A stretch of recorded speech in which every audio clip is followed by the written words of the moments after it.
All right. Here's all messy. So messy. Problem with this kind of crap. It's always messy. Can never do anything about it. Can never do anything about it. All right.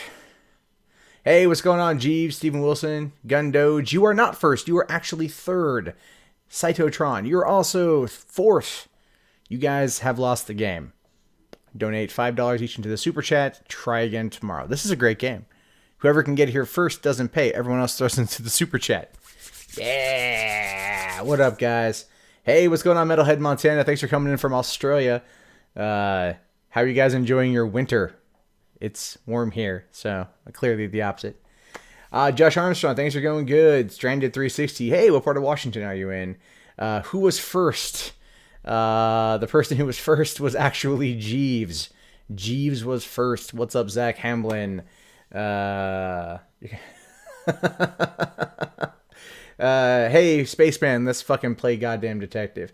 We're talking Washington State, Cyrus. Washington State, not Washington, D.C. There's too many cold case files out of Washington, D.C. There's just too many. I made the comment last night, I want to look for a dead body, and people are like, fucking prove Seth Rich his death. And I'm all like, whoa. That's not going to happen. What's going on, Void? Pablo, you're in Oregon, huh? That's cool, man. Melbourne, Australia, represent. Yeah. Is Kofefe a prime suspect? Kofefe is always a prime suspect. Always a prime suspect. You never know. What's going on, Carrot? How are you? Retro Game Queen. Okay. On Twitter. I think I've seen you before. Seth Bo, your name is Seth. Yes, your name is not Seth Rich. You are alive, not currently dead, and the topic of a heavily heated situation involving everything. So, would I be a Jedi or a Sith? Syrup, straight up, I'd be a Jedi. I just have too much of a damn conscience. What's going on, Jack? How are you? What's going on, Kevin? How are you, man? When's the last time I had diarrhea? Well, Jacko, I had ice cream yesterday, so that would be yesterday. I'm very sensitive stomach here. Edmonton, what's going on, Edmonton? The Forbidden Knowledge channel, I have like 2 unreleased episodes. I just need to do the thumbnail. I don't know why I never released them. Those kind of channels are a little iffy right now with the YouTube apocalypse. So it's kind of like that is iffy. I haven't even checked Forbidden Knowledge in a while, so I literally have like no freaking idea what's going on with that right now. In Soviet Russia, you drink kafefe, Daniel. Good for you. Have I seen the movie Wolf Creek? Metalhead Montana, I saw like the first half of the movie. Like when they got to like, I think it's like the gas station or like the garage, the mechanic shop or whatever. I never finished it though. Haven't they made like 4 of those films now or something? All right. Yeah, Derek, I was surprised how many dudes who are pro wrestling commentators, were like really happy I talked about that. Like we're all in this shit together. So I'm on board. Okay. So I ordered some stuff from Vistaprint, as a way to, like I gotta get some business cards for VidCon and some other stuff. It came in the mail today. So check this out. So I got this. You guys can see it. It says Mundane Matt right there, right? This hat is shitty, by the way. So you can see it's right there. It says Mundane Matt. Then you turn it around. Oh, damn. It's on the fucking logo. So the hat was like $5. So I figured I bought it for shits and grins. It's not the best hat. It's a prototype hat, but this is kind of what I want to do. Is I want like to be all black, with like, and then have it like monogrammed right there, like that. That would be cool. And then like I would just wear it. But I think that's pretty dope. I think that's pretty cool. No, it's better. A MAGA hat is better than that crap. Nah, way. No way. Because this will make America great again through people having rational dialogue, discourse, and discussion, not destroying our planet because I have too small hands to reach the button. Anyway, make Matt mundane again, sure. But why no straight rim? Because I'm not a bro, man. I'm not a bro, Nathan. Not a bro. But yeah, I just got this in the mail actually like 2 hours ago. This came out, so I wanted to share with you guys. I think it's pretty cool. I think it's all right. Not as cool as my Star Wars hat, but it's cool nonetheless. I have never put anything. I've never put my logo on a shirt or anything before. The shirt's coming in the mail too. I ordered a shirt. That'll be coming here pretty soon. It's Michael Ward. It's just a hat that they sold us. So the other side is Bryce's hotline number. Oh, Jesus Christ. But no, I haven't. I haven't ever put anything on a shirt before or anything. So I thought that'd be fun. But it gives me an idea for what I want the hats to look like. So like it would basically be like this, this style of hat, and then this is monogrammed on, right? Or it's sewn on, so it's a patch. And I can order the patches and I could have it done, all that shit. So the key is just to find out where to make them, and that'd be pretty dope. You're gonna order a statue of Keck on the affiliate link. Thanks a lot, Void. I appreciate that. 007 Wee asks, do I know what a MGTOW is? Yes, it stands for Men Going Their Own Way, which is a subsect of men. Well, I don't know I'm not entirely sure if you would call them men's rights activists or if you would call them pickup artists, but it's somewhere in between is the best way I can describe it, where it's like dudes who really hate women.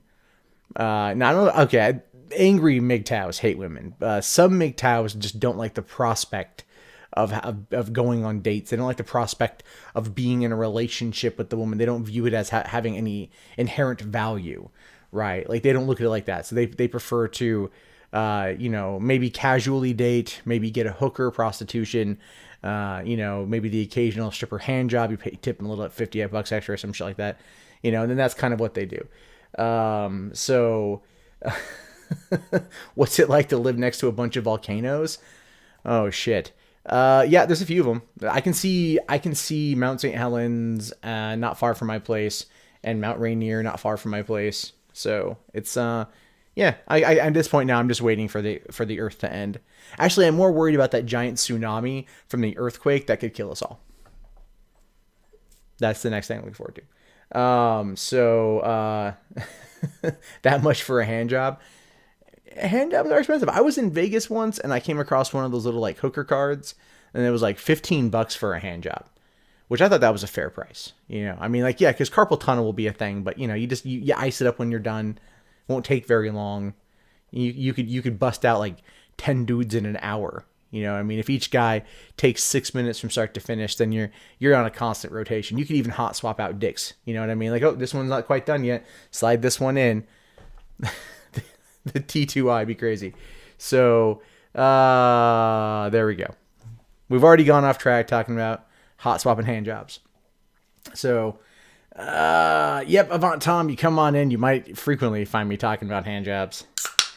Did I hear about CNN doing the fake protest? GoFinator. Okay, let me explain to you how this works, because the idea that CNN is like they're faking everything is not 100% accurate. It's very much a narrative that's being pushed. So what you have is you've got CNN that wanted to stage something for a report, which is inherently wrong. But the people that they were talking to were actual protesters. They just moved them over to a location. The street was already shut down. The police let them go back behind the caution tape, the police tape, in order to then set the scene.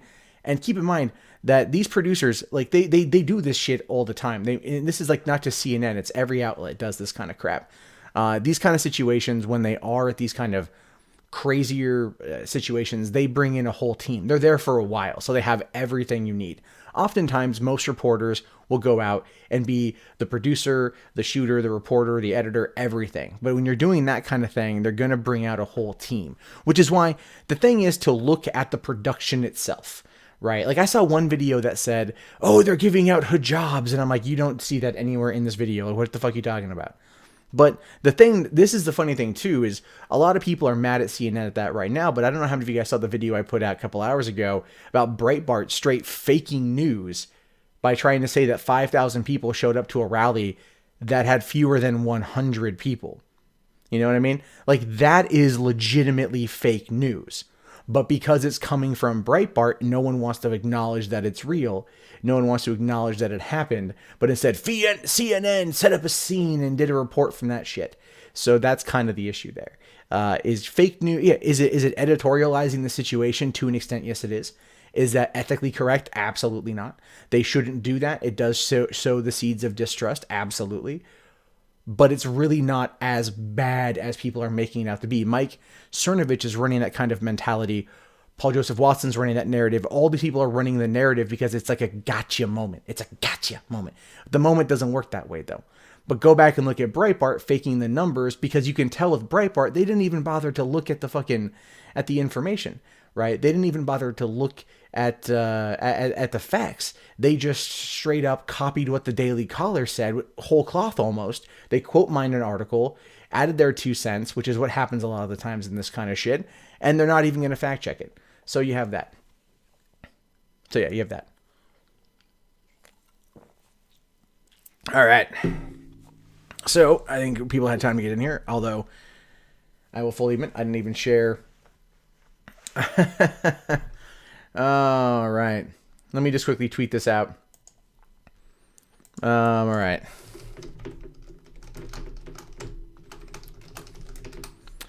Okay. Live streaming that, and then we're going to also post that to Facebook. So let me just get this up here. I got caught sidetracked talking to you guys about Breitbart and fake news.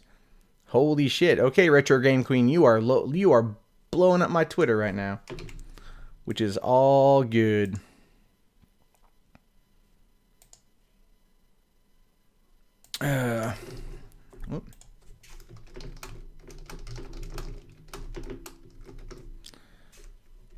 Okay. Yeah, I see Retro Game. Okay, we're doing something else. Okay, so that's all good. That's taken care of. We are there. Can I pop out this thing? Can I pop out the chat? All right. Cool beans. So I got the chat right there. I got my screen right here. Let me double check this. All right, we are good, and we're gonna go in to this. So if you guys are wondering what's going on with all this right now, I want to check out how many cold cases, or what kind of cold cases, are currently talked about inside Western Washington, the area that I'm at. I'm a little north of Centralia, which is halfway between Portland and Seattle, and I'm looking at areas that are fundamentally in this particular region. The reason why is I find cold cases to be utterly fascinating. True crime is something I talk about a lot, and I want to kind of take a stab at maybe coming across something that I can independently investigate. And independently investigating that means also talking about that with you guys, going out there, doing on-the-field reporting. I feel I spend too much time in this room, in a room like this, covering my shit. I want to do more. I want to give back in any way that I can, and I feel like this might be something cool to do. It's definitely going to be a group effort. It's definitely going to be a lot of fun, and it's not going to happen overnight, but I figured we could get the ball rolling and just take a look around tonight and see what we find. So let's check this out. Yeah, Void, send me a link to Sargon's Discord. So, oh, you like it when I stream, Adam Davison? Well, thank you very much for coming on in. Monday, Matt Reeves meets Rob Dyke. I am better than Rob Dyke. I am funnier than Rob Dyke. I have a few things with Rob Dyke in general, off the whole Nicole Arbor, Matthew Santoro thing, but that's just, that be what it be. I use Firefox, Metalhead, because it's, I like it better because I don't have anything tied into this. With Chrome, it would be like personal data galore. So we're gonna go to google.com. We're going to Google. Apparently I am actually logged into Google right now. So you live in Bend, Oregon in Cytotron, and you feel uncomfortably close to Portland. I live closer to Portland than you do right now. How do I prefer Sargon or Thunderfoot? I prefer Sargon. But I personally know Sargon. I've never really spoken to Thunderfoot. I like Thunderfoot. I got nothing against the guy. So, Mundane Detective. Goddamn right. Okay, so we're going to be looking up cold case files. Not Chehalis, Washington. Well, let's start with Chehalis, Washington. Chehalis isn't too far away. Okay. Let's look at any time past year, maybe. Okay, filming cold case miles on Marin murders ramps up. Okay, so this is from September 23rd, 2016. The Maurin murders. Maurin murders, all right. Let's take a look. What are we looking at here? Okay. Lewis County Sirens. This is interesting. 1985 cold case. Oh, this is from 1985. Okay, so Cold Case Files is filming an episode on that. Let's take a look at this here. So this is the Murrins here. All right. Michael, you live in Vancouver, which is 20 minutes from Portland. It's longer than 20 minutes now, dude. Depending on the time of day you go, even on the weekends, it's bad. Well, Spaceman, yeah, you can look by county. I might look by county. We'll start off with this here. So this is on Cron Line. All right, so the bodies of Ed and Minnie Merrin were found in a wooded area on Stearns Hill Road near Adna on Christmas Eve 1985. Minnie's son, Dennis Hadler, posted a reward and hired private investigators to push forward on the case. At my mother's funeral, I put my hand under a casket and said, "I won't ever give up as long as I live." Something I might say to my mom if I came across something similar. All right. The unfamiliar sight of prop cars and television camera crews. Okay. This is all from... You know what? I don't give a shit about this because that's fucking... Whatever, man. Okay. So... All right. The trial... Well, is there a Wikipedia on this? Oh, there was an arrest. Okay, well, this isn't a cold case anymore then. Clearly, if this person right here... Rick Riff. I can't talk tonight at all. Okay. 27 years later, seems police have found their man. All right. Well, we've already started looking into this. Might as well look to see what happens. Authorities from Washington State arrived in Alaska on Sunday to arrest Rick Riff. That sounds like such a fake fucking name. Okay, the primary suspect in the 1985 double murder of an elderly couple, according to the Lewis County Sheriff's Office. On December 19th, 1985, the family of Wilhelmina Minnie Marin and Edward Ed Marin, then 83 and 81, reported the couple missing. They missed the next day's family holiday party, and their bodies were found 5 days later, evidently shot dead and dragged through the woods in Chehalis, Washington. Chehalis isn't that big of a town, so people would know about this if it was happening there. So let's see. At their funeral, I already read that part. Police now say that Rick Riff, 53, and his now deceased brother John, kidnapped the Maurins from the resident and drove them to the bank, forcing them to withdraw $8,500 in cash. The brothers were the primary suspect throughout the investigation that for more than 2 decades struggled to gain traction. Detectives feel that many witnesses did not come forward during the time of the initial investigation due to being fearful of the Riff brothers and possible retaliation for speaking out. Now, that might have been a big thing back in the 80s, because you do hear about that from time to time. They moved to Alaska in 1987. John passed away 1 week before the Lewis County Sheriff's Office made arrangements to travel north to make their arrest. He now awaits extradition. Okay, so this is from a while ago. This is from 2012. Now, this one right here is from... Okay, well, do we have any update on this yet?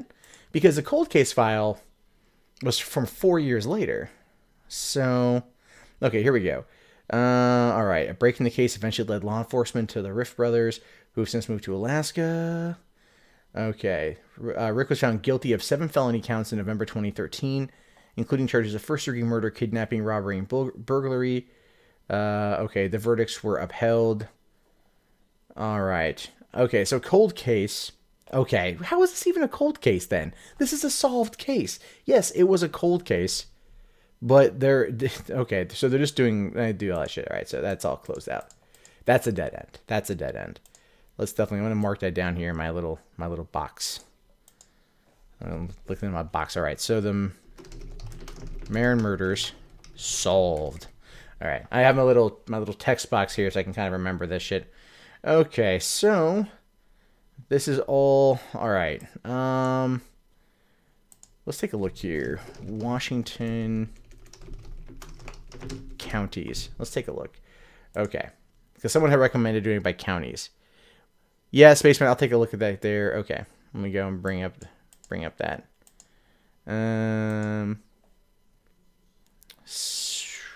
Okay.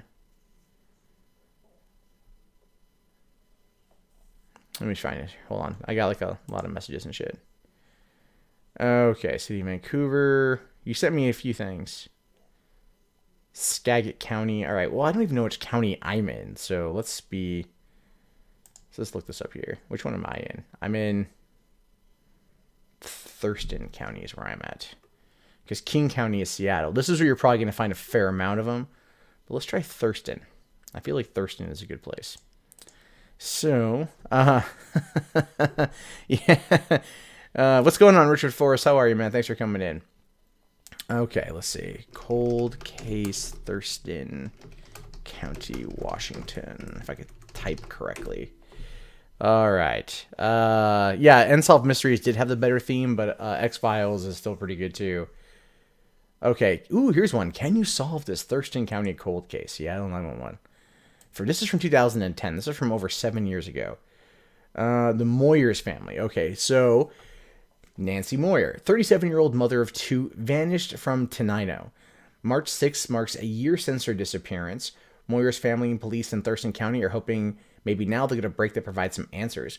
Moyer's case was featured on this weekend of Washington's Most Wanted, the Q13 Fox show that has helped capture over 108 fugitives. Wow. Former Louisiana Reserve Police officer and current Q13 Fox weather forecaster Perla Lewis spoke with Moyer's husband and Thurston County detective, the lead David Haller, saying here, with all the information that we've developed in this case, it's been very deep, extensive investigation. I feel that there's a 10% possibility she's alive somewhere and 90% that she's not. Well, you're looking at the fact that this article itself is 7 years old, and this was a year after her disappearance. What arguably means that it's the likelihood of her being alive is probably very, very, very, very, very nil at this point. Considering the fact that this is like, a year after her disappearance. He's like, I got a 10% that she's still alive. Mundane Mysteries does sound too much like something you would find on Saturday morning cartoon. Like Saturday morning cartoon on like the worst possible fucking station. The worst possible station. It's just going to be like, or the worst possible channel. So it's like, hi kids. Welcome to Saturday morning mundane murder mysteries. Today we're going to be looking at how Edna Krabappel fell and died. I mean, like, she didn't really, like, die from the fall, but it's still a mystery because no one's been arrested for putting in a faulty staircase. So let's just get right to the animated program here on Mundane Murder Mysteries. Like that. So, Vernon, you're trying to push somebody else's stream on mine? Oh, yeah, we're gonna remove that. So,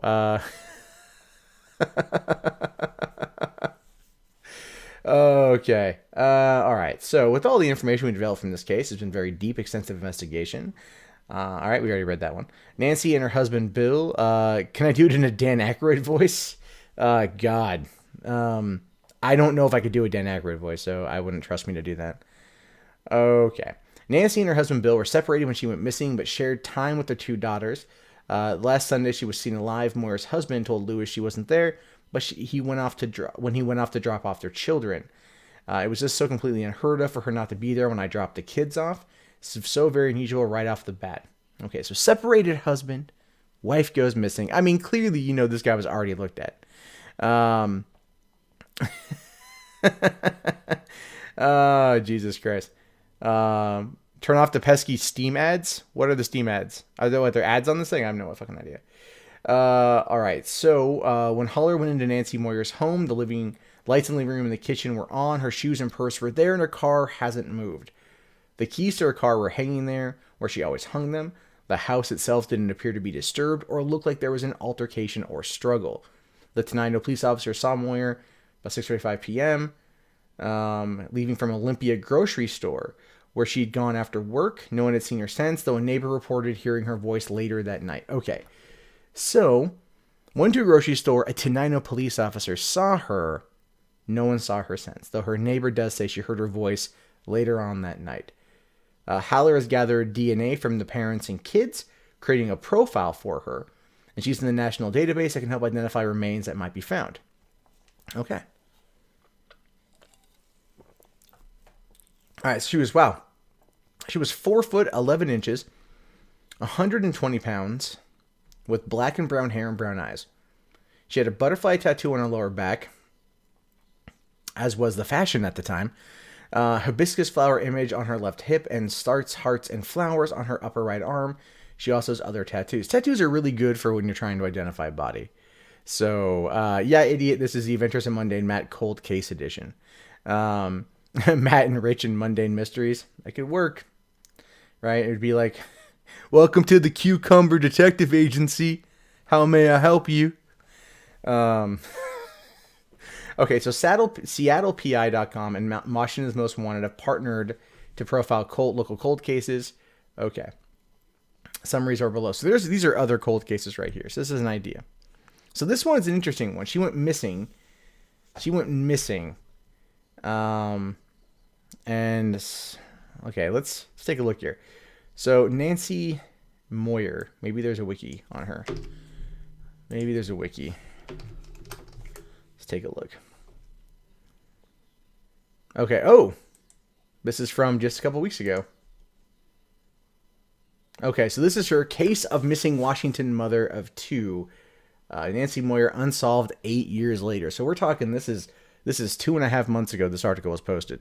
So we are definitely going to look in to see who did this. And I already know. I have a feeling.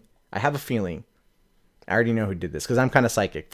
Just so you guys know, I have a feeling she went missing 8 years ago. Does anyone know where Donald Trump was in 2000? I'm kidding. Someone in the chat says waiting for me to blame Trump. So Google Ricky McCormick. I will in a minute. Ricky McCormick. Hold on, I'll type that in there. Ricky McCormick. Okay, we'll come back to that one here. It was the Russians. All right, why would a dedicated mother of two disappear? Foul play. That's what authorities believe happened when Nancy Moyer disappeared in Tenino, Washington in 2009. Something bad happened, we know that, says Sergeant Cameron Simper of the Thurston County Sheriff's Office. What it is, we are still trying to figure that out. Okay. The last time anyone saw Nancy, who was 36 at the time, was when she was on her way home from work on March 6, 2009. She has spent more than a decade working as a financial analyst for the Washington State Department of Ecology. She reportedly drove a coworker home, stopped by a market to buy a few things, and then headed home. The alarm wasn't sounded for 3 days, though, when her estranged husband, Bill, came by to drop off their two girls on March 9th. According to Thurston County officials, he found the front door of the house wide open, the TV left on, and a half glass of wine on the coffee table. Her car was parked in the driveway. Her purse, wallet, and keys were on the inside of the home. Okay, so there's 3 days between anyone seeing her and the last person being a co-worker and a Tenino police officer. That's what we've learned so far. Half glass of wine, TV left on. Okay, so that's pretty interesting, isn't it? Like, one could argue that if her voice was heard later that night by a neighbor, then you've got, thank you very much, Void. I appreciate the shekel for a good goy. And a good goy I am. Please, sir. Anyway, let's see. She's not dead. She is missing. Very true. Toothless 420. Very true. I don't know if you would say break-in, horror punks, because they said nothing was was disturbed. The house looked fine. But this is what my mind is telling me. So half glass of wine. Probably not her first throughout the course of the evening. We'd have to look in to see how much wine she actually drank. But a half glass of wine, TV left on, house was fine, car in the driveway, everything was there. She was separated from her husband. I mean, it's just right off the bat, it tells me that there might have been a lover. There might have been someone. Maybe unrequited affection. Who knows? Someone who knew the situation, right? And I'm not trying to like paint nice guys in a corner, but we all know maybe a person that might come out there and be like, Like, oh, you single dude, whatever, maybe a little lonely, comes across a separated wife going through a divorce. It's a hard process. It's a hard process. So, he's like, oh, hey, maybe some stuff happens, right? She's looking for some kind of connection outside of her husband. Maybe not sexual, maybe just emotional or whatever. They're looking for love. I mean, I'm just speculating. I have no idea if this is what happened at all. And then you go from there. So that's what I'm thinking. She kind of looks like me. She looks like Jack Black, idiot. No, seriously, I'm just, oh God, this is going to get me in so much trouble. Because I'm trying to actually be serious about this, but,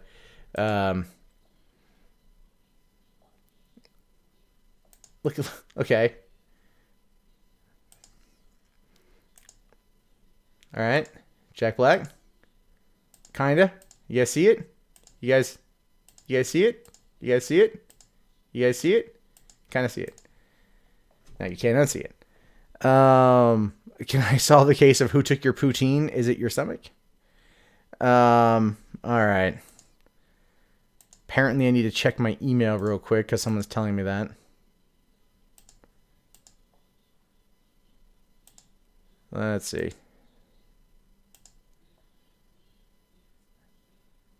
Oh, okay. Well, I'll take a look at that later, Kano. It's not important right now. It's not important right now to look at. So, all right. It's just not important. I appreciate it. That's not what's on right now.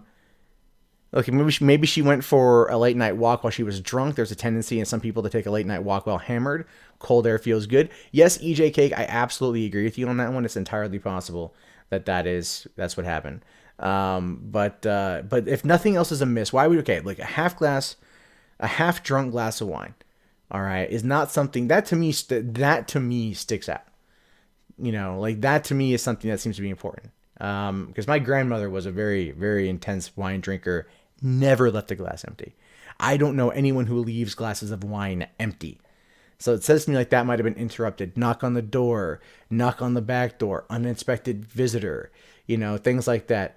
We'll have to figure this out. Anyway, let's go on because let's see. Okay, because now we're in speculation territory and this is getting interesting. So let me write this down real quick.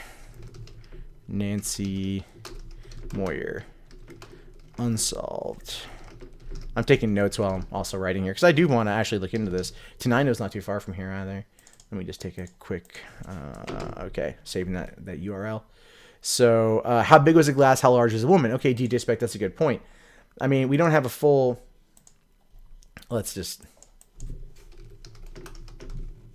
Okay, maybe we got a better idea here. She doesn't look okay. We don't know how old she is in this picture, but she is not very thin. I mean, sorry, she's not very big. She looks like she's pretty thin. So, it's one of those things where it's like, that could be something to consider, right? Something to consider. So, we don't know. Okay, so it says here that the alarm wasn't set up for 3 days. Okay, yeah. Okay, her purse, wallet, and keys were inside the home. All right, so flyers are hung, searches conducted, and Nancy's face led the evening news several times. It was one of those from a news report that had Nancy's childhood friend, Erica Kennedy Plogman, found out she had found out she had gone missing. I was at work when I saw her face on the news. I said, "No, not Nancy. It can't be true." But there was her beautiful face. Erica told Dateline that the last time she saw Nancy, she seemed happy. She ran into Nancy and her husband Bill at a local thrift shop in Tenino. They spoke briefly, but everything seemed to be going well for her friend. Okay, so this is before the split. This is indicated here. Would soon split. But saying, I thought Nancy had it all.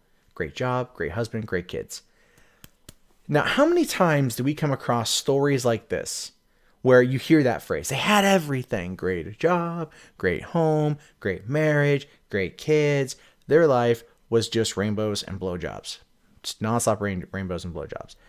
So it's one of those things where you hear that a lot, right? But maybe that's just how we process. And maybe that's just how we as people, we want to look back fondly. We want to look back at the history through rose-colored glasses. And that might entirely be where we find ourselves right now. Okay, so whatever happened to Nancy, Erica believes Nancy wouldn't have gone quietly. She didn't take crap from guys. She probably put up a good fight on the attacker. but nothing indicates that. Just, I mean, great. I'm speculating. I'm just speculating here, but nothing indicates that, right? Nothing indicates that at all. Guy comes home. Okay, dude's gone for 3 days. Guy's gone for 3 days. Got the kids. What's his alibi? I want to know that too, and I'm sure the cops have asked him. So, yes, Jack, you are absolutely right. The seemingly happiest people can hold the darkest realities. That's very true. Ranting Monkey, maybe you're not wrong.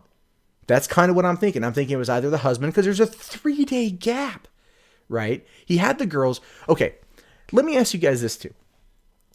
How many of you out there have parents who have separated or are divorced, right? I'm sure a few of you do. How many times have you gone and stayed with one parent or the other, and at any point in time during that couple weeks, was there not some kind of communication? Are you telling me that, like, there was 3 days from Friday to Sunday, right, where, like, no one tried calling her? That, like, Bill didn't, like, try calling to see how she's doing, or she didn't call to check on her daughters during a separation from her husband? See, that's the thing. That's the thing. She would have called to check on the girls. Moms will do that shit. Any mom out there will tell you that. They'll call to check on the kids. They want to make sure they're okay, especially during this kind of troubled time. So that is something that's very interesting. He goes back over to the house of which he was living with her at. Okay, he drops the girls off Sunday night, end of the good weekend. Daddy got the kids, brings them home. Mommy's nowhere to be found. Purse, wallet, keys, half-drunk glass of wine, TV left on, car in the driveway. That to me seems a little off. So that's definitely plot twist. It was the dog. It's always the dog. Red Rocket strikes again. But no, Ranting Monkey, moms will check on the kids. So let's find out. Whoever the attacker may have been remains a mystery. There's no obvious indications of a struggle or break-in at Nancy's home. Some question if her estranged husband could have had a hand in it, but investigators do not consider him a suspect. The two had an amicable breakup and were friendly, sharing custody rights of the girls. That doesn't mean shit. You could be amicable about something with so harbor fucking resentment. And again, back to the notion that she hadn't contacted anyone. Now it says here,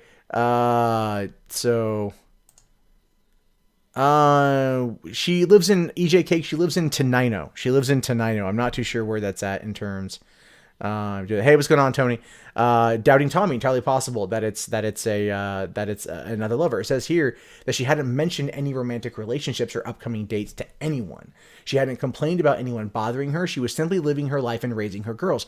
Which, listen, in these particular situations, especially a newly separated woman, if a guy is bothering her, like I said, it could have been one of those guys like from work, like you're kind of like the sad injured deer, the doe. I want to look after you. I want to take care of you, right? Like that kind of situation. And it could have been, she might have mentioned someone bothering her at work. She might have mentioned something, a new guy she met at a bar. She was just hanging out at home over the weekend.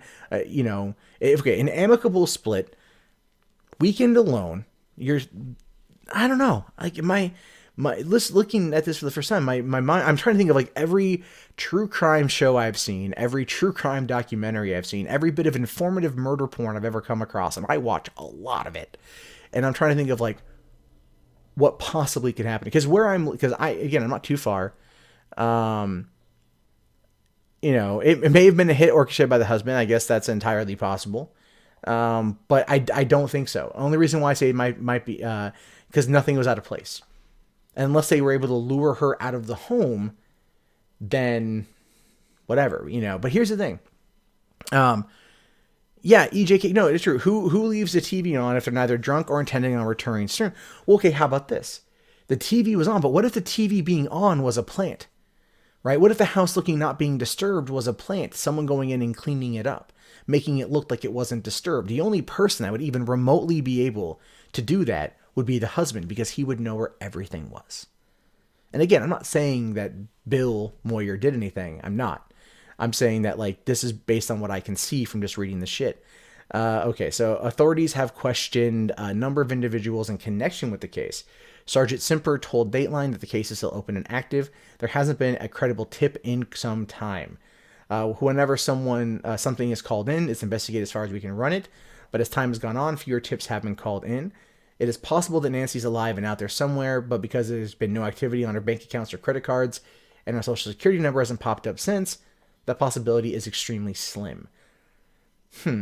Okay. So this is, and then it says here, there was some buzz about another young mother disappeared that was later found murdered, but allegedly after going on a date. But the man arrested in connection with that case is not considered a suspect in Nancy, so probably not connected. But authorities do believe Nancy met with some type of foul play and did not disappear on her own. From what we gathered, it was extremely unlikely for her to disappear. Whatever happened, we do not believe she left on her own. It's been 8 years, but perhaps this will be the year the mystery is cracked. At least that's what Nancy's childhood friend Erica is hoping. This could be something to look into. Because, I mean, there's a lot here to speculate on. And I don't want to sit there and run the speculation. I mean, it's fun to speculate, but at the same time, you want to have facts and evidence and information. And the only way to do this would be to contact the police, get hands on the police report if at all possible. Whatever the Freedom of Information Act could do. So this is one to put in the maybe pile for like going and actually investigating. But there is a lot. There's a lot. What if she had a friend over at the time and she was drugged by said friend? Would mean no struggle or noise. TV's left on. Yeah, that's well. If the friend's glasses were left, then they would have found a pair. They might have found a set of prints on the glasses. I would like to think that they would, scour, that they would, run fingerprints on the glasses, run fingerprints on the TV, run fingerprints on the doors and the windows to make it look that way. But if it's no sign of a struggle, at all can be interesting. Gen B, I'm looking up cold case files in the area that I live in order to see if something worth pursuing. Okay, so Ranting Monkey says that he DM'd me a bit about a neighbor reportedly heard her speaking to someone and a car door open and close. Now the question is, though, how long in between that? Did anyone else see that? Which way are they going? It's been such a long time, I don't know if anyone would remember. So everyone, the general consensus in the chat so far is husband did it. Husband, you guys, totally Bill. He totally did it. He totally just took her out back and clapped her, which is, who knows? Girls Night Out. She was pre-gaming and a DD came over and disappeared with her. But why would she leave? If she was pre-gaming, why would she leave her wallet, her purse? Why would the TV be on? I mean, I can understand like the car being in the driveway. That part makes sense based on your speculation. But so let's take a look here. So let's take a look here. 1090 Washington. All right. So this is Tenino. I'll bring it up here. Okay, so off to 507 Tenino Junction. There's the 5. Okay, so that's definitely south. To give you guys an idea of where this might be at, so the whole Evergreen State College situation, that is right here, where this is the Evergreen State College right here, by the way, to give you an idea. So this is surrounded by part of the Puget Sound, and I just drove up to here actually the other day. Oh my god, the house at the edge of this bit right here is one of the most beautiful things I've ever seen. It's got like this gated front, and you can actually see like they have the entire view of the Puget. Zombie apocalypse. Drive up here. I drove up there last weekend. It was very nice. Okay. Nope. No, I want to go south. God damn it. All right. Scroll past Tumwater. Okay. So Tenino is not very far away, and it's not very big. I mean, this is the general city right here. So there's not much there. Murder, small town, Washington, 8 years ago. Interesting. Do I encounter any SJWs within my area? Yeah, they're all over. But like, I met people at Starbucks the other day that go to Evergreen State College, and they were just like, "God, we just want this shit to fucking end." So, burn it all down. Burn it all down. Yeah, because all the water in the Puget Sound is making the freaking frogs gay. Hold on though. A lot of Pepes, people who like to be Pepes, like Alex Jones. Do you think that they drink the water? Something to consider. She was 4'10", or she was like 4'10", 120 pounds. Nancy Moyer was very short. While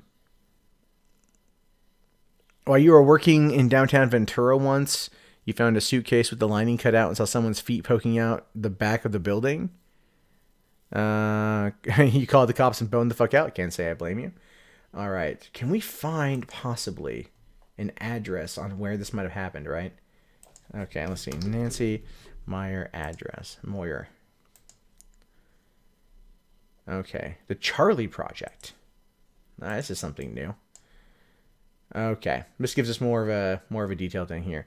Missing since March 6, 2000 or March 6, 2009 from Tenino, Washington. Classification endangered missing.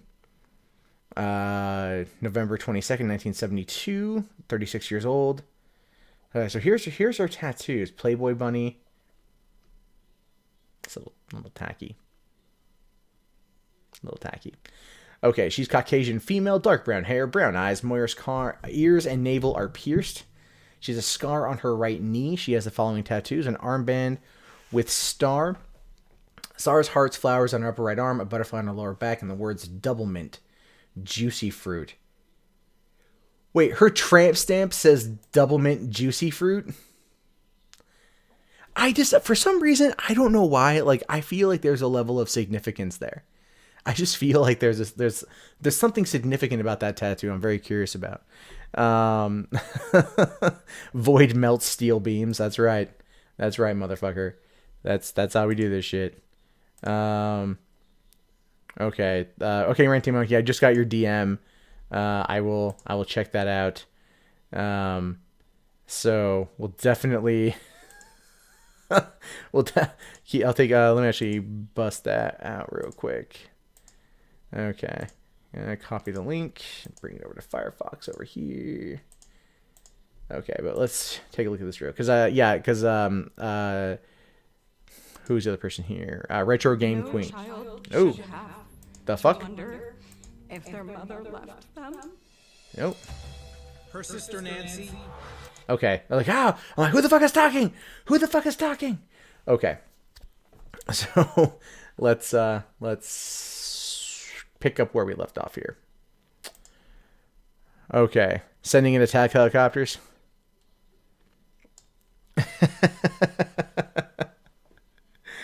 Okay, so double mint and juicy. Okay, so she likes gum. I mean, clearly, obviously, that means she likes gum. The double mint and juicy fruit. Okay, that's something to consider, because you have to find out. I mean, if you're ever looking to see if she shows up in a grocery store, if she has the names of gum tattooed on her lower back, double mint and juicy fruit. Either that's a reference to her breasts and her ass, or she really likes gum. Double mint. And then juicy fruit could be your butt. Double mint, because her tits are mint. I got no idea. She's like half midget. Double mint juicy. I think she likes anal. It's possible. Not that has to do anything with this right now. Speculating about her sexual preferences is not going to help bring her back. But I don't know. I feel like there's something. But see, the Playboy bunny on her right hip, I think, is also an indicator of maybe letting the freak flag fly. You know what I mean? You think this is how police solve cases? They sit there and they discuss what the possibility of these things mean. I'm sure they do. You know, I'm sure they ask themselves questions like this all the fucking time. The juicy friend, Matt, in the case of the minty midget. Oh, Jesus Christ. Oh, God. You guys. Those are just early edgy tattoos. It's not really possible. Not really possible. But they look, I mean, these ones, the bands look a little bit faded. But these ones look, I mean, they look, probably, 10 years old, somewhere in there. Matt Jarbo, world's greatest detective. I'm not Batman. I'm not Batman. I'm Matman. Matman! Secret life as a prostitute? Maybe. Maybe. Stuff to consider. I knew a girl who did that on the side. She did escort work, was from actually northern Washington, went down to San Diego and was doing that. I found her while I was on a prostitute website. Don't ask, it wasn't for that reason. I went to high school with this girl too, so that was kind of interesting. I was like looking through. I'm like, hey, Shauna! Send her a message like, I don't know why I came across your topless photos on this prostitute website. She's like, thanks for telling me. I think she was legitimately doing it too. Just have one regret in my life. I'm not saying it was that, but it's definitely could have been. All right, so let's see here. Okay, so she was last seen in Tenino on March 6, 2009. She worked as a financial analyst for the Department of Ecology. Has there ever been anything? Has there been any scandal in the Department of Ecology? Like a financial analyst. So I mean, she's reading the books. She's she's looking at the book. She's running the numbers. Let me see. Okay, Department of Ecology. Lacey. Why? Oh, I spelled Lacey wrong. Scandal. All right. Okay, toxic pesticide use. Department of Ecology. Well, Washington State. It's a regulatory agency. Administers laws, regulations pertaining to areas of water quality, water rights, and water resources, shoreline management, toxic cleanup, nuclear waste, hazardous waste, and air quality. Maybe maybe they're trying to put stuff in the water to turn the freaking frogs gay. Here's the thing. The agency has an operating budget of approximately $459 million, a capital budget of approximately $325 million, and close to 1,600 employees. Wow. Appeals to the ecology's decisions are made to the Environmental Hearings Office, which includes Pollution Control Hearings Board and Shoreline Hearings Board, as well as several water boards that address the appeals of decisions by the State Department of Fish and Wildlife and the Department of Natural Resources. Its headquarters is located in Lacey, Washington, near Olympia, and right next to St. Martin's University. It has 4 region offices located in Lacey, Yakima, Bellevue, and Spokane. So if you break this down, just break it down. Each branch would probably have about 400 employees, given the region. So that would be something around like 400 people inside of the Lacey branch, if not maybe a little bit more, or maybe a little bit less, depending. But that's really interesting. All right, thanks a lot, Ranting Monkey. I'll talk to you later, dude. Okay, so the department director is appointed by the governor and subject to confirmation by the state senate. Okay. So, a financial analyst for the Department of Ecology, and they deal with water rights, toxic cleanups, nuclear waste. This was in 2009. Let's take a look here. All right. Toxic waste spill. Washington. I gotta get those correctly. 2009. Okay. Thousands of Okay, that was from 2016. Anytime. Spike in radiation levels. No, that was from last year. Okay, due to the slow progress. Okay, is the Hanford polluting the Columbia River?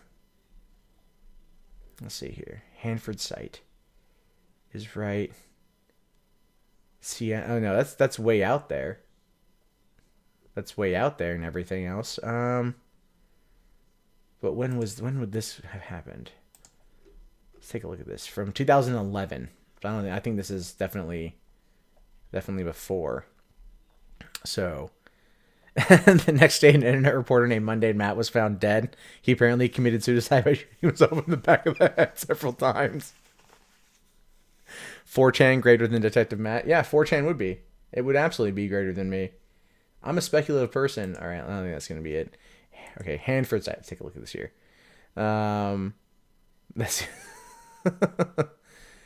Okay, well, if I go to I'm on Yahoo right now. I don't even know why. Why am I even having Yahoo? God damn it, Firefox. I thought I had Google set my main one. Okay. All right, we're gonna do a search for that. 4chan versus 8chan, who wins? Clearly 4chan. Okay, let's see here. The Hanford site is a mostly decommissioned nuclear production complex operated by the United States federal government. Okay.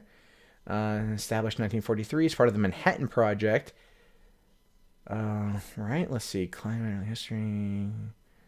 Environmental concerns. Okay. 1960s. February 2003. Radioactive materials known to be heading from Hanford into the environment. Okay. 2003. Nothing in there from 2009. Okay, then it jumps up to February 2013. So, let's see, cleanup. All right, this might be a dead end.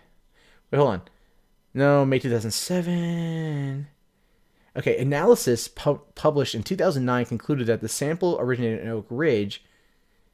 Okay, during evacuations in 2004-2007, a sample of purified plutonium was uncovered inside a safe in a waste trench as it dated the 1940s, making it the second oldest sample of purified plutonium known to exist. Analysis is published in 2009 concluded the sample originated in Oak Ridge. It was one of several sent to Hanford for optimization tests in the T plant until Hoffer. Okay. Some of the radioactive waste Hanford supposed to go to Yucca Mountain. I don't know. But where? Okay, so I don't know if the analysis would be the thing. I don't think it should have anything to do with that. So I think we're barking up the wrong tree here. I think we're barking up the wrong tree. Thousands, yeah. Yeah, all right. You know, we're going to go to fucking Google. God damn it, I really...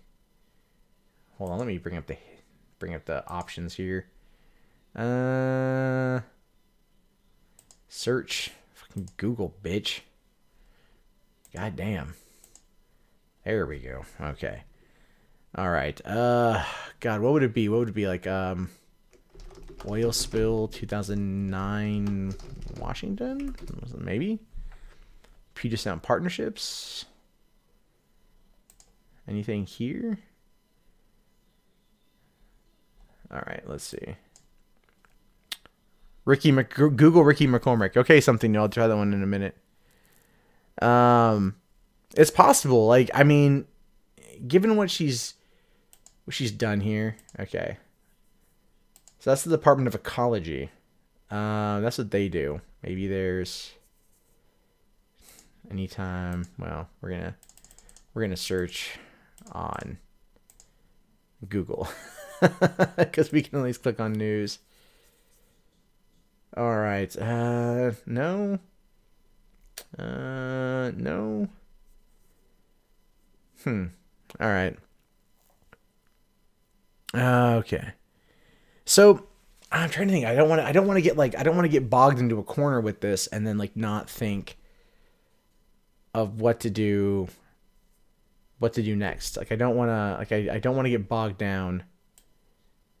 Okay. Wow. Is okay.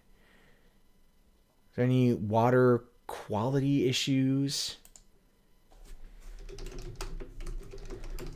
Complaints 2009 Washington. If I can spell Washington correctly. No,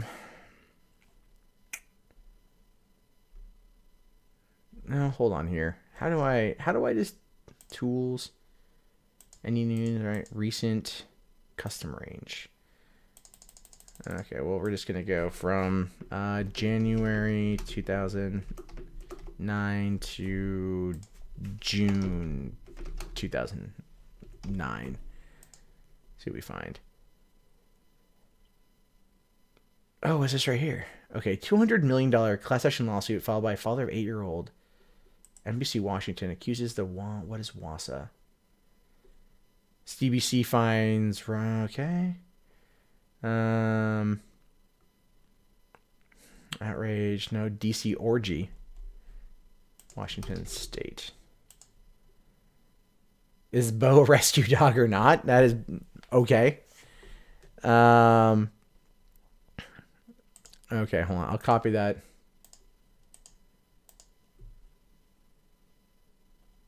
Okay, tunnel for... Huh. All right, we'll come back to that one here in a second. Okay. Well,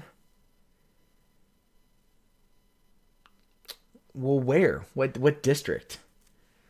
$200 million class action lawsuit filed by father 8-year-old. Oh, it's DC. So this is Washington, DC. Okay, that's not what I want. I'm like, ooh, this could be something, and it's not even that at all. Motherfucker. Yeah, I was looking into that. Okay, we'll bring this up right here. So the Hanford nuclear site in Washington state, one of the largest and most contaminated storehouses of radioactive waste in the United States, is currently undergoing an emergency. The Department of Energy oversees Hanford. It's a Cold War era facility that led U.S. production of plutonium for use in tens of thousands of nuclear weapons. The site no longer produces plutonium. However, millions of gallons worth of radioactive waste is still stored there, and workers are carrying out a lengthy process of decommissioning the nuclear reservation. So in 2007, it was dubbed the nation's most contaminated nuclear site. Motherfucker, Kano Doom. Okay, so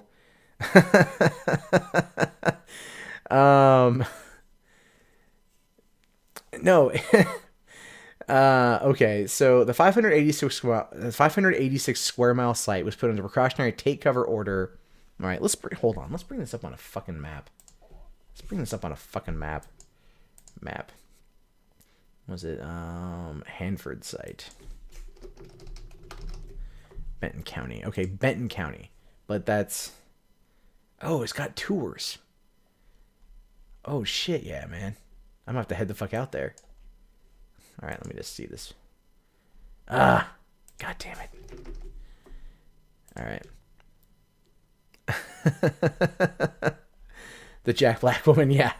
That's horrible. Okay, so it's over on Yakima. That's out there a ways. I mean, like, look. This is about, okay, so this is Olympia, so this is basically Tenino area over here. Lacey is right here, right? Lacey's right here. So, I mean, that would be this 580 square mile site right here out by Kennewick might be. I wonder, you know, I mean, like, look, it's, I can't say, I don't know, like, this feels interesting. Like, it's, so... In 2007, it was considered the most contaminated nuclear site. Okay, so it was given a take cover order on Tuesday because the tunnel containing radioactive materials partially caved in. Non-essential employees were later permitted to leave, and the last of the employees in the vicinity of the tunnels was released from work. Okay, so this is just a month ago. Okay, so we probably can't go take tours of it now. If I get it in the dead end, just give them the middle finger on stream. Yeah. Mr. F, I'm not playing X-Files necessarily. I'm extremely fascinated by true crime. I'm always fascinated by true crime. I watch a lot of this shit, and part of me has always wondered if I could solve a mystery, if I could not solve it or help it in any given way. And this is something I want to do, and I figured we could do this together because this is actually a lot more fun than streaming video games to me because I'm like actively thinking about shit, and you guys are obviously into it too. No, I'm not gonna. I don't think I'm gonna have to go after like a nuclear testing site here. You know, I don't think that's gonna happen. I'm more curious. This is just doing preliminary investigation work. All right, Tuesday, 11:26 a.m. Eastern time. Hanford Post Emergency Bulletin. Okay, that's all. Whatever. Okay, but the question is though, this is from like a month ago, but we're looking for shit from like 9 years ago or 8 years ago. So, this is something something to consider here. So I'll keep that in the back end, but let's go back and take a look at the Charlie Project. Hey, what's going on, Chase? Thanks for coming in, man. Thank you very much for watching the videos. I really appreciate it. Yeah, my webcam is this. It's this motherboard. I'm gonna upgrade the motherboard. Call up the nuclear site, order a yellow cake. Sure, Shively, that's gonna happen. It's not a real life ARG. It's a real life mystery. You know, which I guess you could call it like that. Oh God, you guys talking about Lacey Green and fucking and Chris Raygun, right? As they're known, #Racy. Or as I said on Twitter, their fans are going to be known as racists. I think it's funny. What did Tony Rock say? Let me go back to the chat here. Okay. There was a whistleblower about the safety on the site in 2014. Well, it seems that up to 2014, they might have been covering things. But that's such a long time, though. 2009 to 2014, I mean, that's like 5 years. You know, I mean, and they would cover it up, but that's like, And the thing is, the article is talking about like, oh, there's like no love interest. They're not talking about anything from work. It's dealing with the Department of Ecology. Wait a minute. When the fuck did JBLM come into town? Because that's a big one. That's a big thing recently too, right? That's a big thing here. Okay, hold on. JBLM Tumwater, because that's been a big thing. No, I don't need that. I need all news. Or all. City of Tumwater, Joint Base Lewis McChord. When was that built? Because that's been a big thing recently, right? That's been like them bringing in this huge new base. And it's the Joint Base Lewis McChord, JBLM. Like 40,000 people have come in the last couple years. Okay, law enforcement there. Okay. When was this built? My dad would know. If my dad is watching this right now, which he might be, message me on Facebook about what you know of JBLM, because I know you've heard a lot about that from what you do for work. So, like, let me see here. I'm going to bring up Facebook so I can see on my phone. So if my dad actually does message me, then he might know. Okay. So, all right. Okay, so yeah, Dad, if you are on, and you might not have work tomorrow, so you might be. Let me know. Yeah, whiskey dick is a real thing. Gas. So, okay, let's see, JBLM, because it might have been sooner than that. I know that it came in recently, but I don't know how recently. Okay, let's just look at JBL News. Woman jumps from overpass. Oh, yeah, I heard about this. Yeah, this happened the other day. Woman jumped from an overpass out there. I may need some unsolved mystery solving music. Hold on. Unsolved mysteries theme song 10 hours.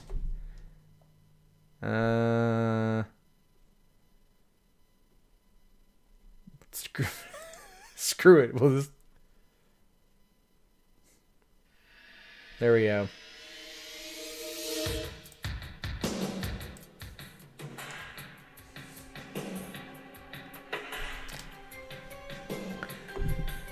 All right.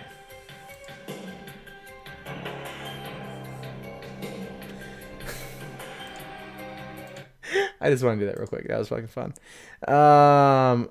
Just click the video. There's a repeat or a loop feature.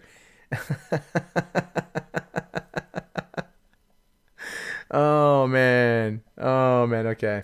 Let's see here. I don't know. When was JBLM? When was JBLM opened in Tumwater? Okay, public. I do not know. Shit.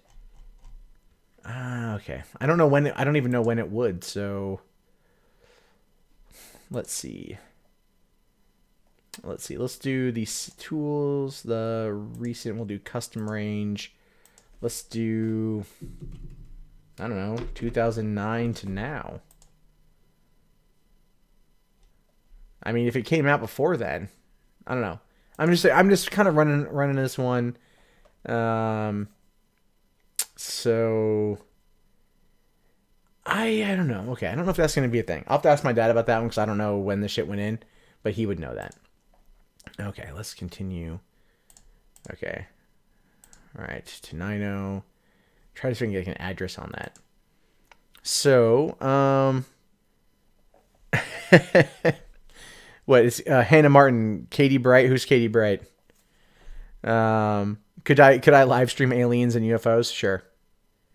I went into a dead end. I might have gone into a dead end on that one, and I don't want to get too lost on a dead end. Hillary Clinton was a killer. Hillary Clinton is always a killer. I think we know that at this point. So call Mulder.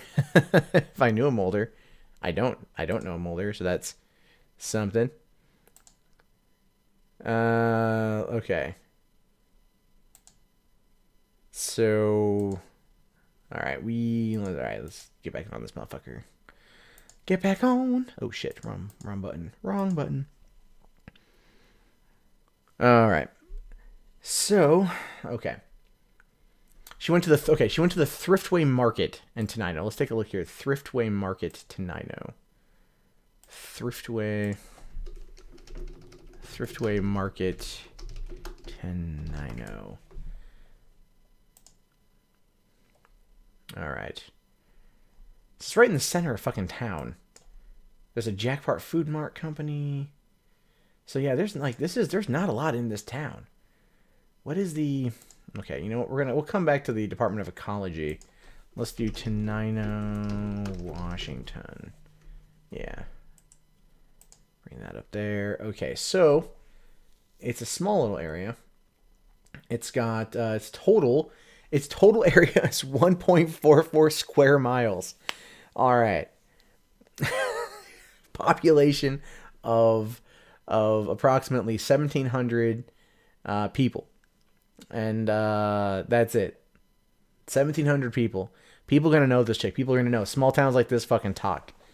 So, oh my God.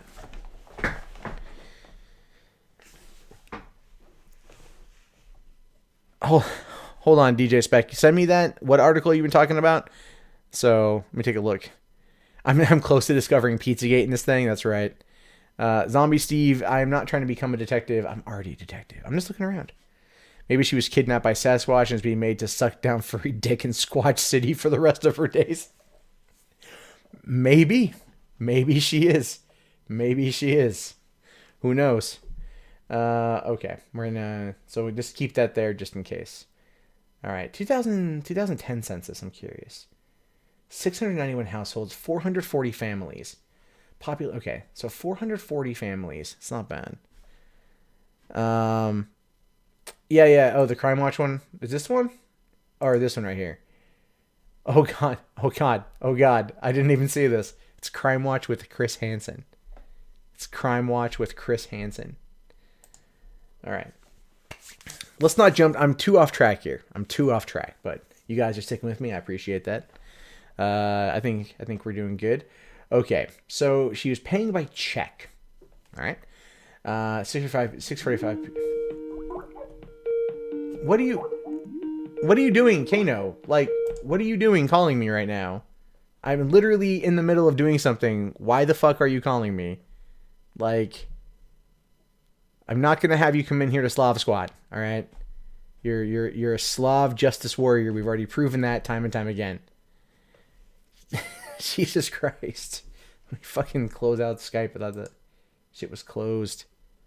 Bullshit. Accidental click, motherfucker. Alright. Okay, so let's see here. Moyer's two daughters were visiting her estranged husband for the weekend when he took them back to their mother's home.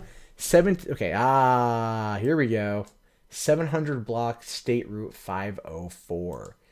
700 blocks, State Route 504. Okay, what is State Route 504? Okay, 700 blocks, State Route 504, 1090, Washington. Okay, that doesn't tell me shit. Doesn't tell me a goddamn fucking thing. Old Military Road. Okay, what are we looking at here?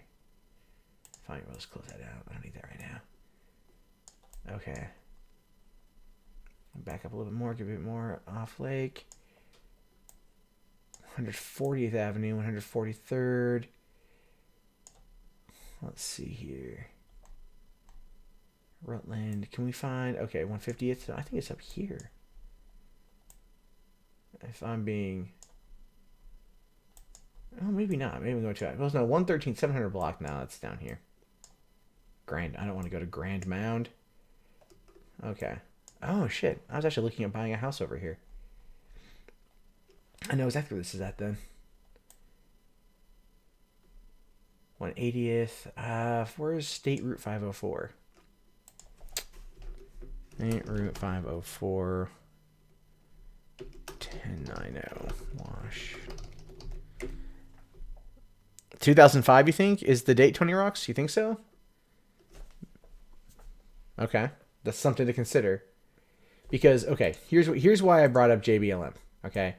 Because what you've got is you've got the Olympia Regional Airport right here. Okay?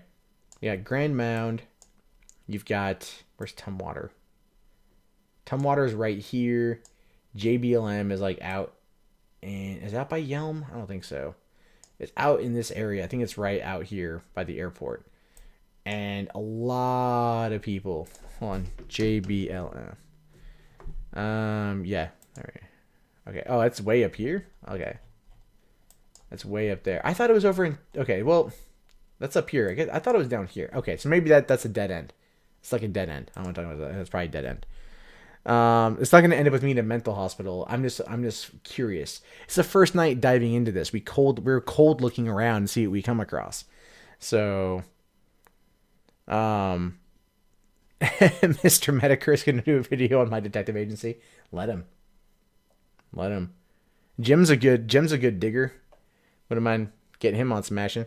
What is up? Okay, something new. Ricky McCormick. I swear to God, I will look it up here in a few minutes. I'm just want to get through this, get through another thing, and we'll see what we find.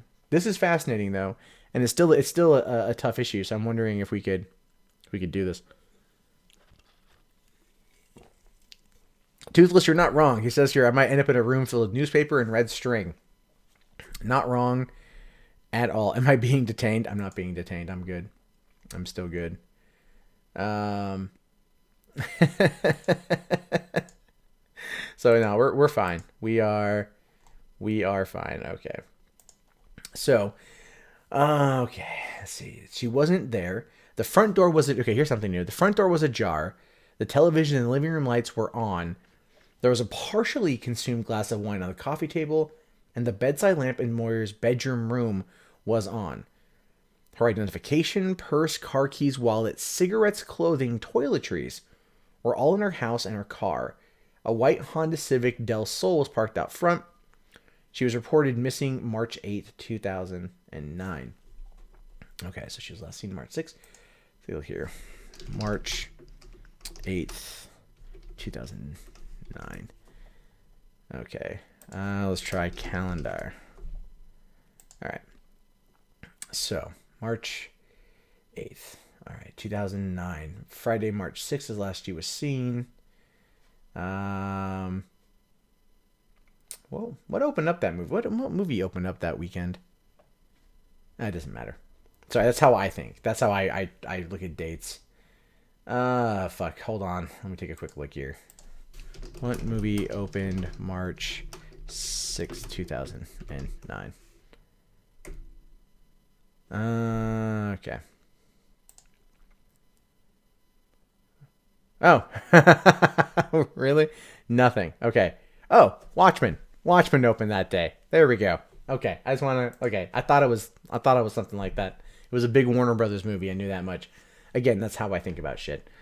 Okay. Okay. So,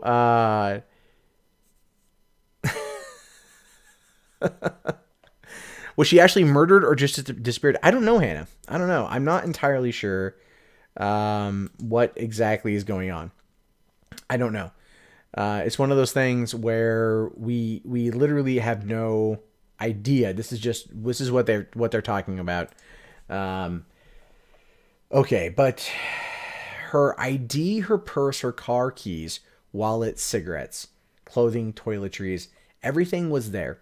Nothing was taken. Nothing was moved out of the way.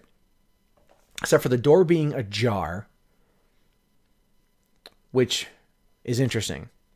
And the back bedroom light being on. It's possible she went missing on either Friday night or Saturday night, but I have a feeling it was Saturday night is when she went missing. But if no one saw her on Saturday... Okay, that's so weird. Okay, so an extensive search of the home turned up no indications of a break-in or a struggle. She didn't own a cellular phone. Her credit cards and bank accounts have not been used since her disappearance. Her family stated she would never have left of her own accord and abandoned her daughters. She wasn't dating anyone or having any personal problems at the time of her disappearance. She had no drug problems or mental problems that could explain her disappearance. Since she had worked for the Department of Ecology for 12 years and her employers described her as a reliable worker who would always notify them if she had to miss work. Okay, so she's been at the Department of Ecology for 12 years, which means someone in the Department of Ecology is her workplace BFF, her work wife, if you will. Her work wife would probably know more about her than even her friends.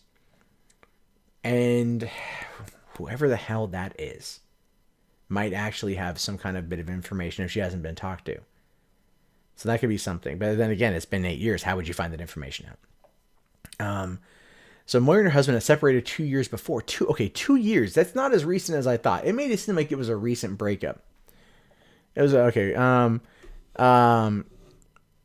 Well, it doesn't say Jen if she was fucking anybody, so we have no idea. It was the DNC. Clearly, she had the WikiLeaks files. She was the mole. She was Panda. She just happened to have them back in 2008. Kim.com was fully aware of this shit. And so there's that. All right, I'm going to get to the other article, about the other article here in a sec, okay? It was an amicable breakup, and they worked out a shared custody arrangement without involving the courts. He isn't considered a suspect in her case. Foul play is suspected. 2 years earlier, but they didn't involve the courts. So no child support that went through the system. He wasn't run through the system. But maybe she... But did anyone ask if they had talked about going to the courts?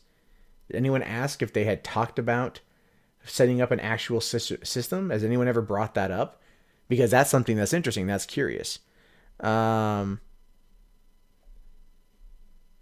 Joseph Stalin, it's not about finding employment records. It would be literally about trying to locate whether or not, for one, she had like a MySpace profile or a Facebook in 2009. She probably would have had Facebook. She probably would have had maybe a Facebook page, but probably a more active MySpace profile. Maybe not even a Twitter. I have no idea. But whoever she was good friends with at work, because everyone always has a work BFF or, whatever. Everyone always has that, especially 12 years in the same job. That is a long established run at a company. And she's going to know people. People are going to know her. And she's going to have someone she confides in. And that person would know what the fuck is going on. Know whether or not the husband and her were having problems dealing with the separation of the two children. Yes, they had worked out an amicable agreement to share custody without involving the courts. But that could change. They said she was reliable. But did she learn that she was going to lose her job? And maybe she was trying to... I don't know, maybe she was trying to, did she come across something she could use as leverage to keep her job? They said she wasn't dating anyone, but did she have any gambling debts? What did she do on the weekends when the daughters were with the husband? What is all that information? We have no way of knowing. They haven't talked about that yet. Maybe it's in the other profile. Who's another financial analyst? But it doesn't mean that she's going to be BFF with another financial analyst. It could be someone who works in an entirely different department. I guess you'd have to look up, employee records for who was working at that same time and then just start making cold phone calls to find out. This could actually be something. Okay, stuff to call down. Let's jump over here to Crime Watch Daily with Chris Hanson. She killed herself for the insurance money. Too bad I can't. Well, Doubting Tommy, if I could find the coworker, I might be able to ask them some questions. But it's been so long. But something like that, you figure if she was going to complain to her boss about this, or her friend, her work BFF about this, then wouldn't that work BFF come forward and talk to the cops? But maybe it was such an innocuous conversation. Maybe they talked about it, but then the police said this person isn't a suspect, and maybe that person didn't want to get involved. Always follow the money. Yeah, I know you always follow the money, but what was their money? Was there money? Her ex-husband wouldn't know. If they were separated, they weren't divorced, which means they shared the same insurance. She was a government employee, meaning she got the benefits. And he might have still been on her insurance plan.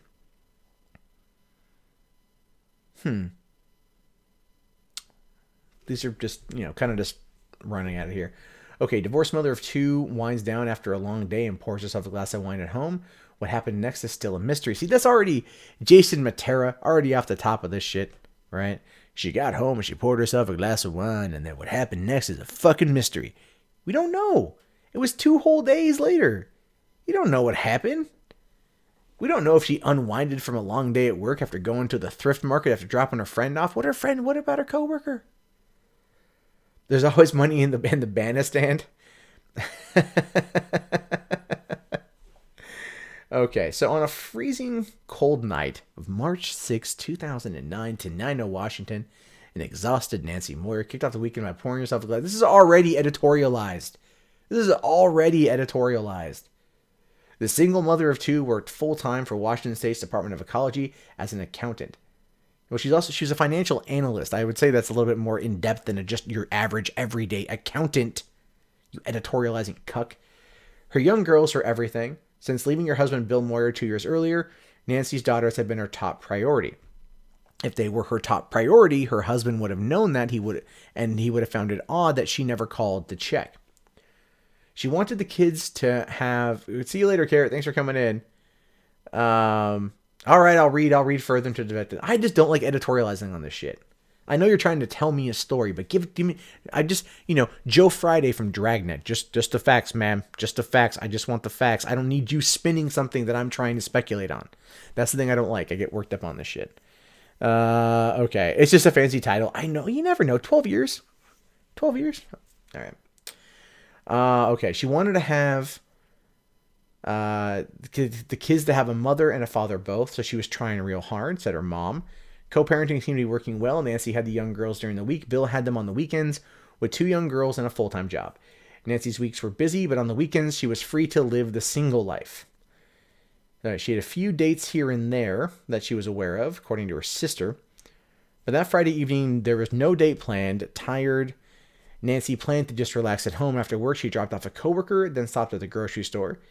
It was around 6 p.m. on Friday that there was a Tenino police officer that I interviewed that was running a radar right there at the corner where her house was. He saw her pull up. She was alone. He saw her get her bags out, take them into the house. Okay. This is coming from retired Thurston County Sheriff's Detective David Holler. So the guy who was running the case is now retired. That's something just to kind of keep in the back of my mind. But that was the last time anyone has reported seeing Nancy Moyer, though a neighbor believes he heard her later that night. He heard her car. He heard a car door, and just before the car door closed, she said, "Hurry up, let's get going." Nancy's neighbor assumed she was talking to her kids and didn't think much about it until 2 days later when she was reported missing.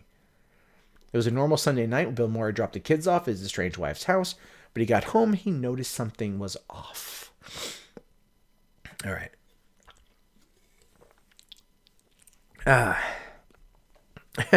Well, no, there wasn't. It was just running a radar. It was a speed check, so I don't think there was anything really there to look at. I guess, well, people at the grocery store, she wrote a check at the grocery store, Tony Rocks. So she wrote a check. So they would have been able to look at her bank accounts to see that she wrote a check there. So they would have known that she was there. And also that she might have told a coworker she was going to the store, and the cop saw her pull into her driveway and carry out bags. So that's something to consider. It was the gay mafia. I don't think it was a gay mafia, Steven. I think it was a gay mafia, though. All right, it was the Freemasons. Yes, national treasure.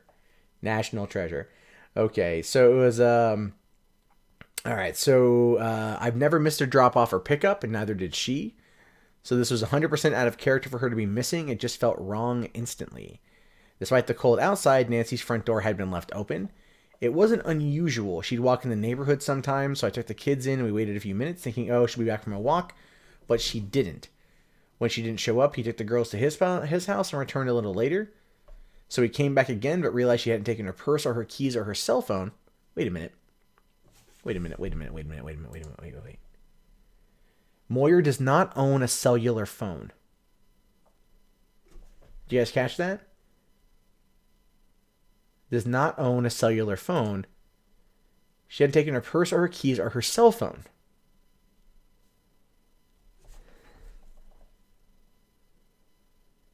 Okay. Huh. So which one of these is correct? No, which one of these is correct? Which one of these is accurate? I don't know. I mean, that clearly states she didn't have a cell phone. This one says the husband says she never took her phone. Let's see. Jen B, did you find her on MySpace? All right, we'll bring this up. Okay. Alina Moyer? No, is that like, well, that's not her.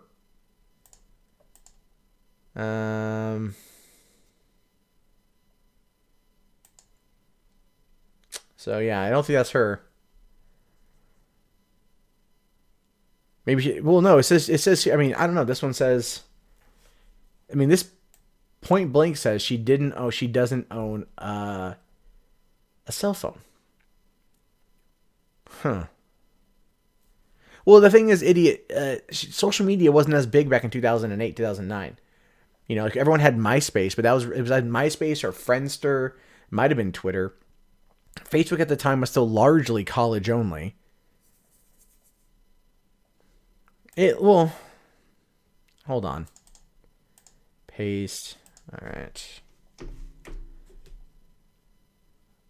From Newport News, Virginia, though. So, it doesn't really look like her at all. I mean, photo. Hold on. That's what she looks like. I mean, looks more like Jack Black than this particular person. Okay. No, I know Twitter was around in 2009. What I mean by that is like in 2009 though, Twitter was mostly relegated to like tech blogs and like celebrities and shit. It wasn't as big. Facebook was also growing. I thought Facebook became open for everybody back in like 2007 or 2008, somewhere in there. So for a while it was only college kids. It doesn't even really matter at this point, but still, cell phone? I don't know. That's going to bug me. Okay. All the normal things you would expect to take with you there sitting in the house. I remember a glass of wine that was half drank on the table, and just things were kind of in their usual places. It was just like she vanished. Okay. After being away from them for the weekend, she would never miss meeting them that night to hug them and say hello to them. Okay. Late Sunday night, Bill filed a missing persons report with the police. Next day, the case was turned over to Thurston County Sheriff's Department. Now retired Detective David Holler.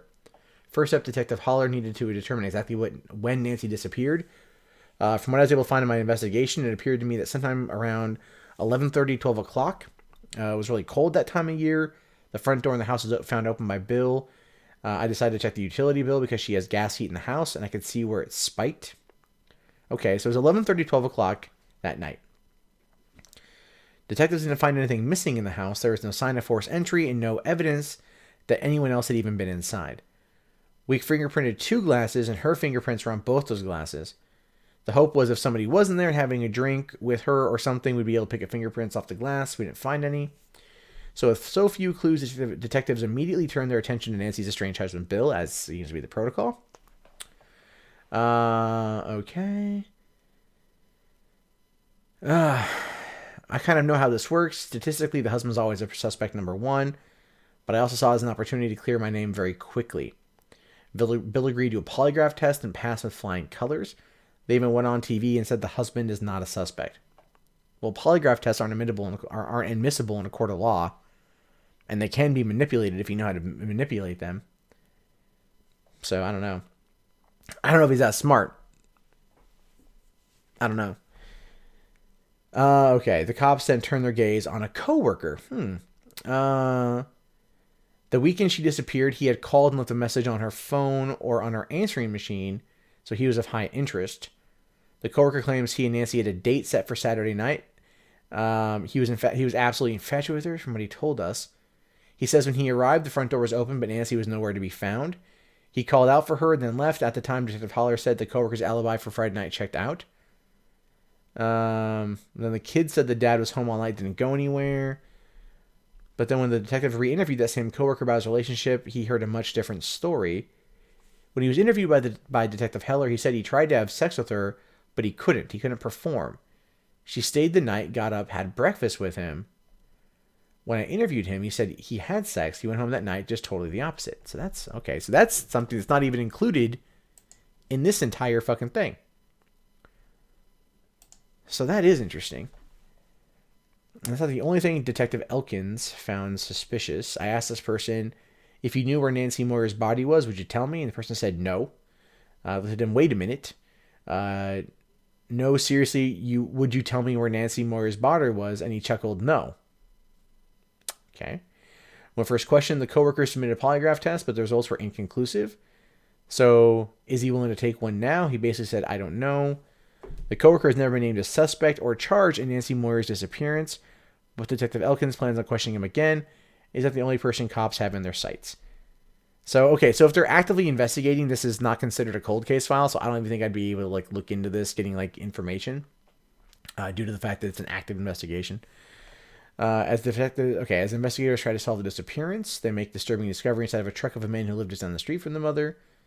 8 years after she disappeared, there's still no trace of the mother of two. We call it a no-body homicide because we don't have a body. Police were never able to find evidence for a murder in Nancy's home or develop a suspect in the case, but a gruesome murder in her hometown leads cops to a person of interest. The tiny town of Tenino was stunned when a local man selling meat was caught riding around with a dead woman in the passenger seat of his delivery truck. Her body was still warm. Jesus Christ. This is kind of like a wooded area out here. It's not very there's not a lot of people and shit.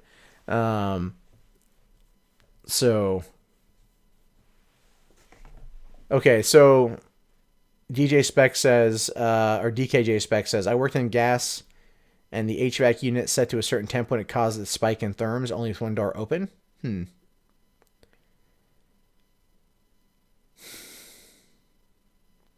Interesting. Okay. It's Matt going to kill. I'm not going to go kill the murderer. I don't even know who this person is. The tiny town of Tenino was stunned when a local man said, okay, we got to cut that part. The guy came up behind her, hit her on the back of the head with a hammer, dragged her down a ditch, took a knife to her, tried cutting her head off when she was still alive, killed her, wrapped her in a sleeping bag, put her in his pickup truck, and started driving down the road. Holy shit. Okay, so Bernard Keith Howell is that person who killed 60-year-old Vanda Boone.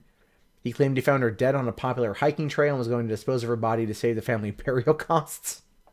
He eventually confessed to killing the woman and was sentenced to nearly 30 years in prison.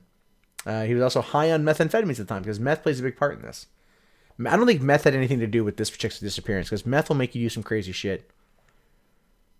And people would have heard people yelling or screaming or anything like that.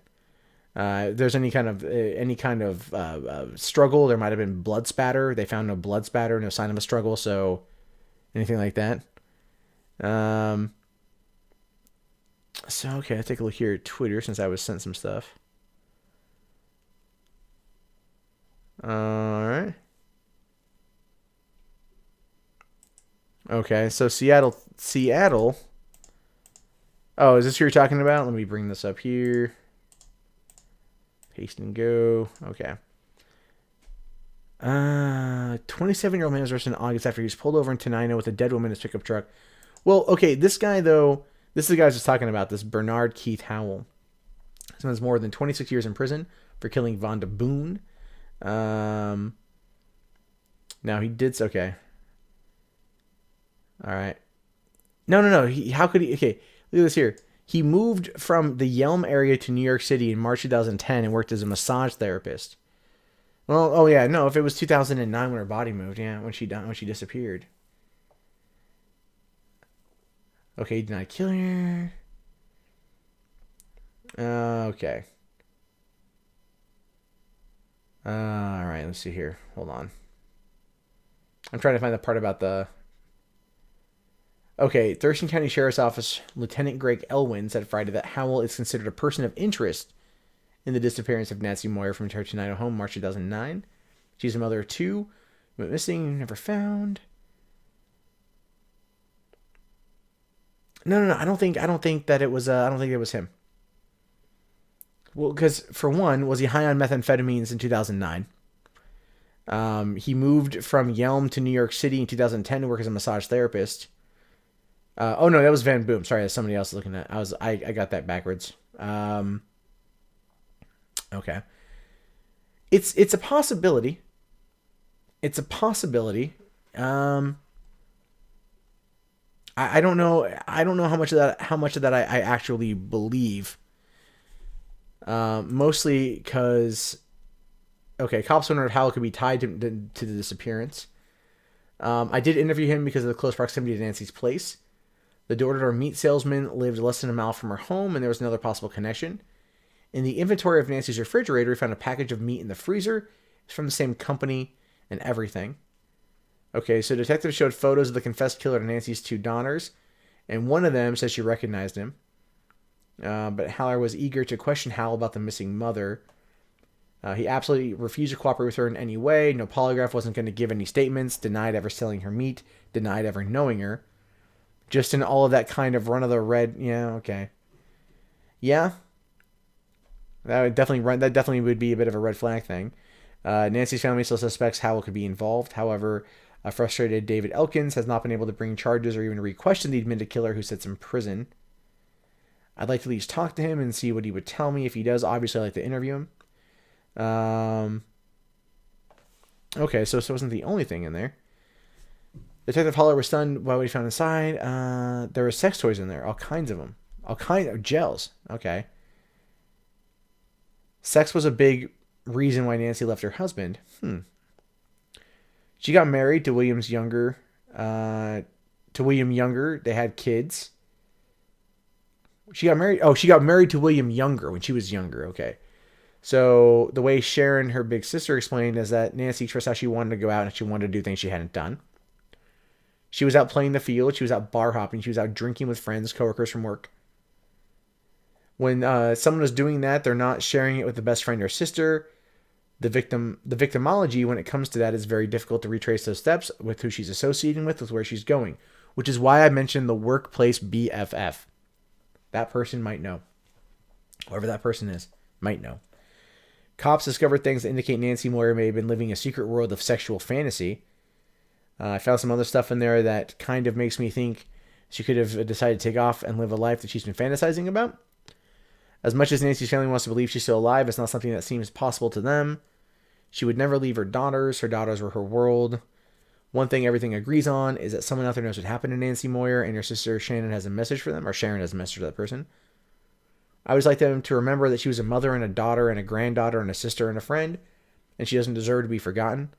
She deserves to be put to rest and for her kids to be able to mourn her properly.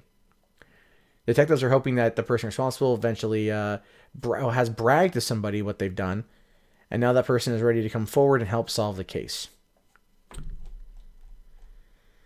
So that is interesting. Okay, so we can kind of recap here, and I'll get ready to wrap this thing up.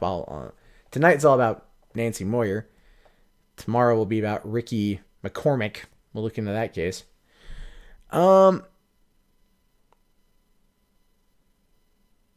Okay, so you have two sources of no cell phone. Her husband both said she didn't and did have a cell phone. So her husband said she did and she didn't. Interesting. She gave up her life and commitments, became a lifetime submissive. That's entirely possible. You know, she has that Demi Moore bush. Entirely possible. She's shark food. There's no sharks in the Puget Sound, just so you know. It's a ways from the ocean. So, All right, so what we've got is we've got a woman who disappeared 8 years ago. Left her phone, her wallet, her cigarettes, ID, a half-drunk glass of wine, and gone.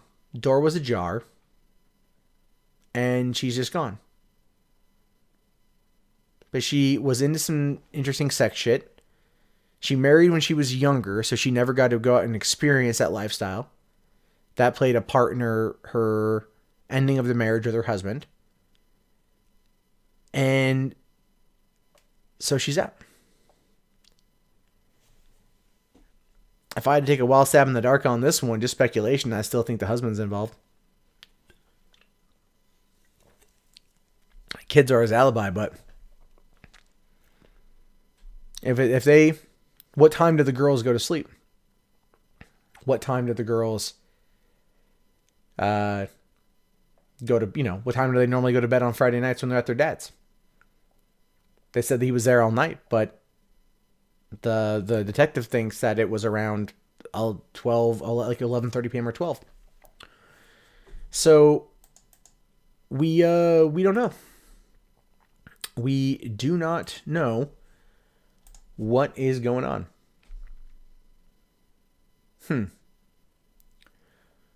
Well, it's definitely something to consider.